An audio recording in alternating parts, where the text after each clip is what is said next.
So, commissioners, we come back on a semi-annual basis to give you updates on your goals and objectives and the roles that we play within them.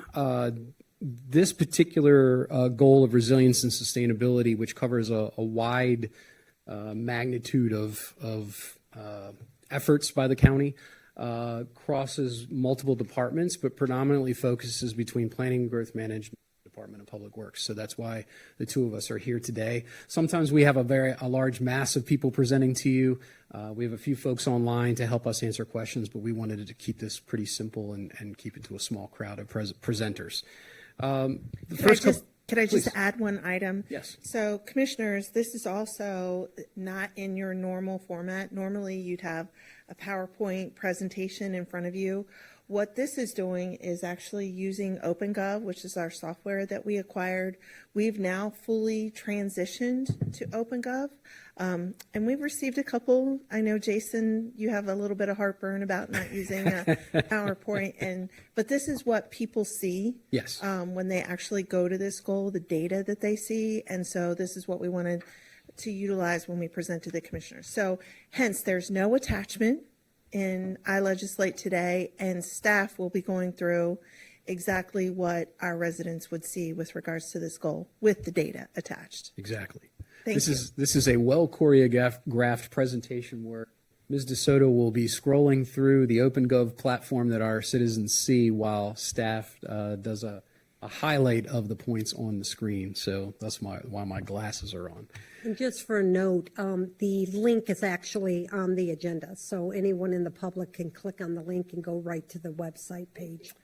And you'll notice as Carol scrolls through, the tabs at the top, we're on the Resilience and Sustainability tab.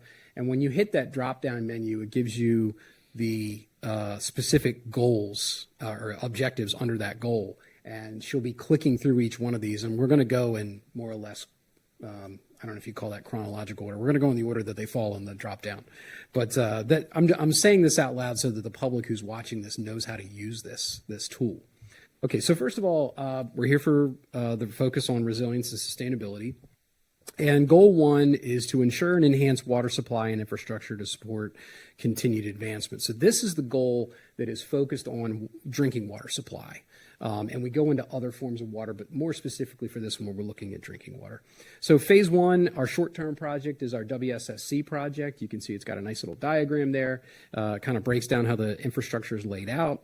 So the short-term project, which we are currently working on, is the WSSC water interconnection. Commissioners may know we already have an interconnection with WSSC, but this is a new one. This is a larger scale one. You've heard a lot about it. So where we are today is, again, this interconnection is going to supply an additional 5 million gallons a day to the Waldorf water system, and that's to meet growth needs into the future. So that gives us quite a long-term supply of water as we grow. It's currently under design, and the expected implementation is approximately 2030 by the time the construction's done, the interconnection's made. Moving on to objective B, is to plan, develop, and implement resilient water infrastructure. So this is looking more at our long-term plan. Our long-term plan, which has some flexibility, and it is our Potomac River water supply. So this will be building a treatment facility on the Potomac River to desalinate water and supply it to the public water system. Currently, this project it is planned to have or supply an additional 5 to 10 million gallons of water to the water systems. It's a brand new water supply, so that adds yet even more to our water portfolio, helps us diversify our water portfolio. That way, just like your investments, if you have needs that are, where we need to do maintenance on a part of the system, we can switch to a different water source for a period of time, or we can draw a little bit on each and not overtax any particular one. Again, long-term project, currently in the planning phase, and estimated completion roughly 2040. Goal number 2, I'll give you a second to transition, Carol. There you go. is to, objective A is to evaluate stormwater and wastewater infrastructure. So a minute ago, I was talking about drinking water supply. This is talking about wastewater and stormwater in this particular goal. And it's to develop plans, policies, strategies to bolster adaptation, resilience, and mitigation to the impacts of climate change. The first objective, or objective A, is to evaluate stormwater and wastewater infrastructure while accounting for increased volumes and intensities of storms, accidents, and weather events. It's a mouthful. One of the first items we've done there is to prepare for inclement weather or more intense weather, is installed lightning detection stations at 10 parks across the county. I talked to parks recently, and they said these have all been installed and are operational, so it's pretty exciting. And that helps us understand intensities as they come along. Next item is the Man-O-Woman Inflow and Infiltration Project. Doesn't sound like much, but this is a monster of a project in terms of effort. We do essentially investigations of our entire existing Man-O-Woman sewer system to find out where we have leaks. And while leaks sound simple, water getting into the sewer system is an immense problem, and it causes a significantly higher flow at the wastewater treatment plant that we have to treat. We can't just say, oh, the stormwater gets to go over there. No, it all comes to the plant. We have to deal with it. So the best way is that ounce of prevention. So we find out where the leaks are, and this program is seeking to repair it. Moving on to objective B is to design and construct community stormwater mitigation priority projects as established by the Resilience Authority. Another very large project. We're using ARPA funds to do the first phase of this, and we are making a yeoman's effort at getting at this. And this is actually so significant or so unique that the County Engineers Association of Maryland asked our chief engineer over the fall to do a presentation on the program because it is so unique and it is fairly groundbreaking. Essentially, what this does is we're going in, we worked with the Resilience Authority to rank neighborhoods that were complaining to the county that they were having flooding events, property damage, sinkholes, that sort of thing, to find out, what's the source of the problem and how can we fix it. And we have numerous neighborhoods that are either under design or actually under repair right now, and we have many more coming. And essentially, we're looking to not only fix these drainage problems, but also eliminate flooding and make repairs within these communities. And one of the things we're doing as a result is we are acquiring the rights of way necessary to maintain them in the future. So the county can go in and maintain these improvements. Moving on to objective C, and this is to increase the use of renewable energy for county buildings and vehicles. So we're talking county-owned buildings and county-owned vehicles, our fleet. And there are numerous efforts here, many grants involved, and I'm going to try not to read to you, but this is a fairly robust section on words. First of all, the Maryland Building Energy Performance Standards, pursuant to the Climate Solutions Now Act of 2022, any building over 35,000 square feet or larger, well, kind of redundant there, is required to comply with the Maryland Building Performance Standards, or BEPS. So starting last September, this took effect and it covered all buildings required to benchmark and incrementally reduce greenhouse gas emissions with the goal of reaching net zero emissions by 2040. 8 county buildings were benchmarked, in other words, met this 35,000 square foot or greater standard by the September 30th deadline, and it will have to comply. Also the assessment of county properties, including buildings and facilities that will continue to be assessed for renewable energy generation compatibility, so looking at renewables, and potential energy efficiency retrofits to reduce energy consumption and greenhouse gas. So we're not only looking at reducing greenhouse gas emissions from county-owned properties, but also looking at how we can save money and how we operate them. The county also recently submitted an application to the Maryland Energy Administration Local Government Energy Modernization Grant, or LGEM grant, to consider potential opportunities for solar on county buildings and properties throughout a power purchase agreement. Next item is transition of county fleet vehicles to electric. We've purchased many electric vehicles over the last couple of years. We have many hybrids. We see that in fuel efficiency savings and so on. In addition to solar opportunities, the county's recent LGEM application also included an assessment of county buildings to determine where electrical capacity upgrades are required to retrofit buildings with electrical vehicle charging stations to help us transition to an EV fleet. We currently have 8 EV charging stations that are installed to help charge county vehicles. And under the Climate Action Plan for Government Operations, a draft strategy has been identified for training staff on EV maintenance, because obviously if we currently have a fossil fuel fleet and those mechanics are used to working on fossil fuel vehicles, there's some training needed to switch over to EVs and maintaining them. Without going too deep in the weeds, there is some charts and statistics on here that tell you our progress. So just really quickly, in our fleet, we have 28 new gasoline vehicles and 1 new electric vehicle, which is a Ford F-150 on the purchase. So it's a slow transition over to this, because we need the infrastructure in place to be able to maintain and keep them going. And it would be fair to say, with regards to vehicles, because we've had these conversations, I've had them with the Department of Public Works, we purchase EV vehicles where it makes sense financially as well. There are times EV vehicles are incredibly more expensive than the fuel vehicles, and so there's a decision made on the cost benefit with regards to the upfront price. Yes, exactly. So it's slow. Excuse me, Mr. Groff. It's my understanding that a lot of the grants and programs that were in place for EVs are no longer available. Is that correct? Many of them have So the either credits, gone away, right? or have a lifespan or a closure of the window. So some of them are still available today because they're items passed by Congress in the last administration, but there's a window of time to be eligible for that. But you're right, a lot of the opportunities have either gone away or are slowly going away.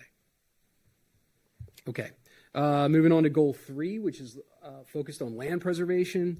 Our goal there is to establish sustainable, vibrant urban and suburban environments while preserving rural landscapes and character. Our first objective there is to increase outreach and education on land preservation programs. We have a highly successful land preservation program in Charles County, and it's pretty attractive to our rural landowners. Interest remains strong with property owners, allowing us to typically preserve about 1,000 acres annually, which is pretty notable. And through our various conservation programs, we have numerous land preservation programs that are available in different areas of the county. We also have an overall open space goal of protecting 50% of the total land area in the county. And to date, we've protected about 2/3 of that number. The charts you see there on the screen indicate our preservation activity dating 2012. You can see we've been pretty successful.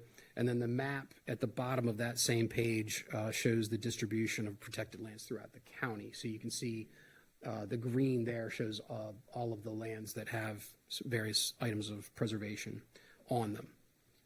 Moving on to objective B. That is to implement and promote a sense of place, public amenities, and culture within the Waldorf Urban Redevelopment Corridor. One of the most recent items we've worked on is the Elite Gymnastics Stormwater Park, and that's obviously moving forward. The project converts unused asphalt into green space for recreation and stormwater management, so it's a dual purpose. And then it's a collaborative effort between both Planning and Growth Management, Recreation, Parks and Tourism, and the Resilience Authority. Many thanks to Stacy and her efforts there. And then the work is slated to be completed in early 2026. Next. Can I just interject Please. real quick? One of the things that I'm really excited about the website and the improvements, and people, they want to know what's going on, but they assume that nothing is going on. I see. Which is, from this seat, that's a little. Yeah, sure. But this is great. It's really speaking about how we're spending the money.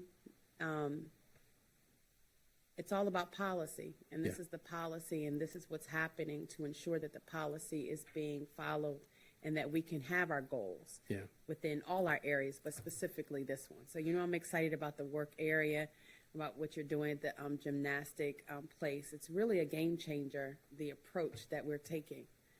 What's nice about projects like that is they're not terribly expensive, and there's a lot of bang for the buck. Yeah. It's aesthetically pleasing.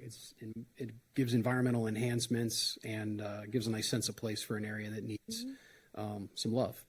Yeah. So, yeah. And controls the unwanted flow of water and where it shouldn't be. There you go. Like the way you said that. Thank you. All right, so let's see, lost my place. There we go. Work Facade Improvement Program is a new initiative that provides assistance to businesses to improve visual character of the Waldorf redevelopment corridor. First project was completed in 2024, and we have 4 more projects that are funded right now.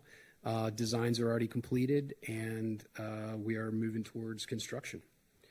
Let's see, there have also been an increase in residential development projects in the Waldorf redevelopment corridor. I'd love to be able to talk about this after many, many years of waiting for that to happen. We have, in 2025, we had approval of 252 residential units along the Old Washington corridor up near the Walmart area. And we have several more projects coming. There's actually a lot of interest. These are pretty high-end looking projects. It's really going to bring some life back to an area that needed some love. Objective C, advance the development of multimodal transportation network that supports mobility, pedestrian safety, and access to jobs and amenities. This is, of course, our public transportation system. In that, we have revisions to there's a couple of pieces to this. On the screen, you see one of our brand new Van Gogh bus stops. We've installed 3 of these in the last, I think, 30 to 45 days. And there are several more coming. There's one right out here on Talbot Street. And I see it used all the time. And that really gives me a lot of joy because a lot of those folks were out in the weather and the elements previously when they were waiting for the bus.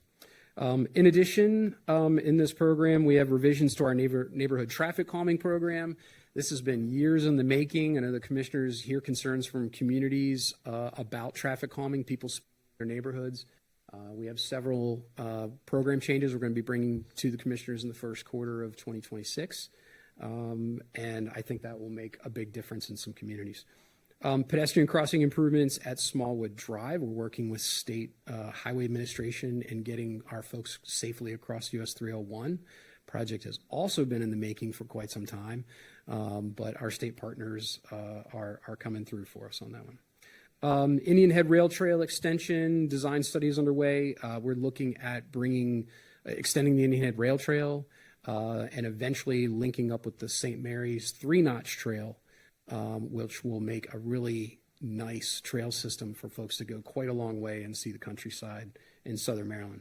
The Old Leonardtown Road Study grant has been awarded. This is sidewalk improvement and bicycle improvements along along Old Washington Road. And then I had already mentioned the bus stop improvements.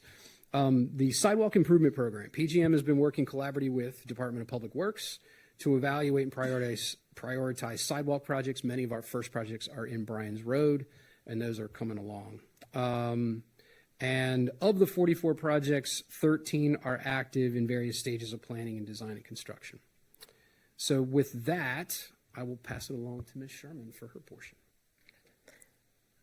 Thank you. We can transition, Carol, to Goal 4, Environment. Frankie Sherman, Chief Environmental Resources.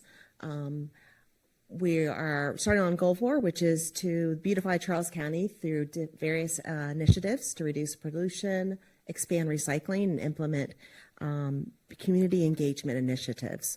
With that, our first objective is DPW has continued to build its partnership with the Maryland State Highway Administration in its efforts to remove litter from roadways. These efforts have included an increase of removal of unauthorized signs from roadways. 641 were removed in 2024, and we went up to 3,000 for 2025. The county DPW also worked with State Highway in April for its litter blitz, which resulted in 15 county roadways cleaned, along with 6 connecting state highways. If you scroll down to our next objective, which is our partnership with schools to improve our beautification of the areas. 2 programs that I want to highlight on this page. Oh, if you go a little bit up, I do apologize, Carol.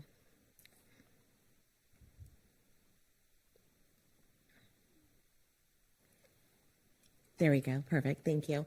So the Adopt a Spot program is still developing. We have currently 14 spots, actually 15 spots within Charles County that are adopted, including some Charles County Public Schools participants. We have the North Point football team who adopted the playground area at White Plains Park, and the North Point Eco Eagles who adopted Benzel Park basketball court. So DPW is still working with 5 other school groups that are interested in adopting spots throughout the county. This is a great initiative to collaborate with students in beautifying their surrounding areas. Adopt a Road program still continues to be a strong program with 82 different roads adopted throughout Charles County, and 496 bags were actually picked up through FY25. And then our community cleanup initiatives, we had 47, if you want to scroll down just a little bit more to those pictures, 47 community participated in the cleanups. There we go. You can see Chapel Point, Benny Grave, and Riverside, some of the efforts with those communities that participated in the program to beautify Charles County. Now we'll go to the next objective, Carol. So this objective is really focused on improving the county's waste diversion rates. With food scrap diversion, the DPW collaborated with the Charles, the Raw Juice House, and Lifestyles during Food Prevention Week. On April 11th, we hosted an event, and it really educated residents on ways to reduce food waste. This is a new collaboration. We're hoping to continue that in 2026 as well. Let me scroll down to the next. Pink Hair. This is a statewide initiative that we're excited that's going to come on board in 2026. So in April 2026, county residents will be able to recycle water-based paints and as well as their oil-based paints. There'll be a lot more drop-off locations, including recycling centers, and Pink Hair is actually partnering with local paint shop retailers that will be acceptant facilities. There's no fee for this state-funded program at the drop-off site. There is a fee that's assessed when the paint is sold. So this is a great initiative and really expands. I think that's one of the most common requests that we get from residents, especially when they move into a new house, is they have all these cans of paint and what can they do with it? So we're excited to have this statewide program come into Charles County. And then with July 1, I think everyone has heard, we went from biweekly to weekly recycling. This was a great step to greater convenience for the counties. I think most residents were really happy with the program and transitioned really well. We continue to promote the program. It has reduced overflow and really improved the convenience. And we all know if it's convenient, more people will participate. So, and if you scroll down a little bit more, Carol, we're going to go to iSmart. So Chuck It In is continuing to make some appearances at events. He was most recently seen at the Truck Rodeo at Blue Crab Stadium. So we continue to partner with Charles County Public Schools in promoting the recycling within all school sites. And then the bike reuse program continues to be a success. We had 594 bikes reused and refurbished and diverted from the waste stream. To date, when we started the event, the program in August 2023, we had 1,451 bicycles that have been diverted. Otherwise, that would just end up as scrap metal. So, again, another great program that we're looking to continue with to improve really the waste diversion efforts within county government. And with that, mattress recycling is our last event, our last program that I'd like to speak about. In FY25, we had 6,698 mattresses that were diverted from the landfill. The program as a whole receives about a 65% diversion rate of mattresses that come to the landfill and those that are able to actually get recycled. So it's a great program and another way that we're trying to extend the life of the landfill and divert items out of the landfill that can be recycled and reused. So with that, if you have any questions on this goal or any others, I do I'll have take those. Yes, I go do ahead. have one quick thing to add. In my part of the presentation, I kind of was trying to hurry things along because I had a lot of stuff to cover. But one thing I kind of glossed over that I want to highlight is when I was talking about the county buildings and the vehicle fleet and that sort of thing, it mentions on the site the county's climate action plan. And there's been some concern over the climate action plan and public input and that sort of thing that's been raised just by select groups and that sort of thing. And I wanted to reassure anybody who had concern over the climate action plan that this is a draft plan that has not gone before the commissioners yet, has not gone before the Resilience Authority and the Planning Commission either. The plan is in a draft form. It's come from the consultant to us to be reviewed right now. Our staff is reviewing what they've submitted, and it will go through a full public process. Folks will have lots of opportunity to give input and give their thoughts, and make suggestions. And so I just wanted to put it out there because I did gloss over it in my review, and I'd be remiss to our team if I didn't say so, that there will be lots of opportunity in the future, and I hope people participate.